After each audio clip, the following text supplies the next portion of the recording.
Today is and was amazing. It's currently after 4:30 p.m. I did not go to work today and I am glad for it.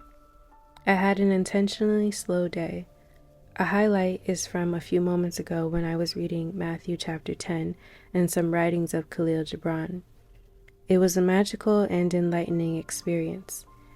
Sometimes when I am sitting in my chair by my bedroom window, with the sun at just the right position to flood me with its light, a cup of matcha nearby, and I am soaking up some truth from sacred texts, I feel this sense of euphoria.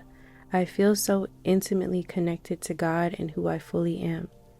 Wisdom from the Spirit of Yah downloads in me, and I feel the deepest sense of peace, belonging, oneness, hope, and freedom.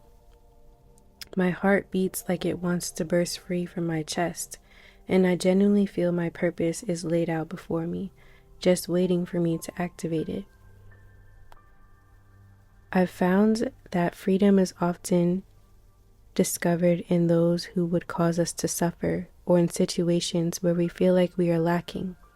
Freedom is the realization that comes after what was once painful yet comforting in its familiarity is taken away from us or exposed. I think freedom is that choice that you make right after.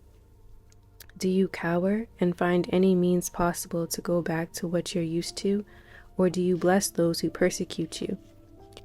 Because now you can see the light. I resonate especially with a line from the writings of Khalil Gibran, particularly The Madman is what it's titled, where he says, "My soul was inflamed with love for the sun, and I wanted my mass no more.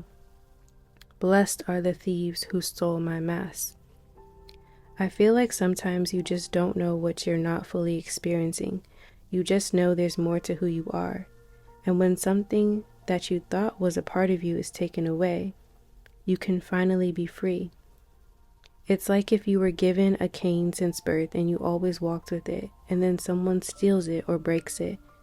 But then you realize that you can actually walk perfectly fine. You never needed that limitation. It wasn't a part of you, it was a hindrance, and at the same time, a tool that opens you up to what you're really capable of. And without the season of pain or suffering, would you have eventually stopped using the cane? Or would you have continued on in your ignorance of who you really are? Maybe another interpretation of the scripture, "Bless those who persecute you," is to thank them because in that refining period where you were brought low, you also unlocked your power.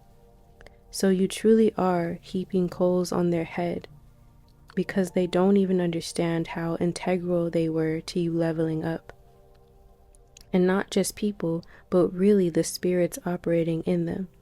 They might be coming to steal, kill, and destroy, but they don't know that they are actually helping us remember who we are. So the takeaway of today is that freedom is within you. You have no real limitations. Persecutions, fear, pain, suffering, all of those are just tools that strip away the veil, the false comfort, so that you can realize who you really are. Bless those who persecute you, for now you can see your light. You are limitless.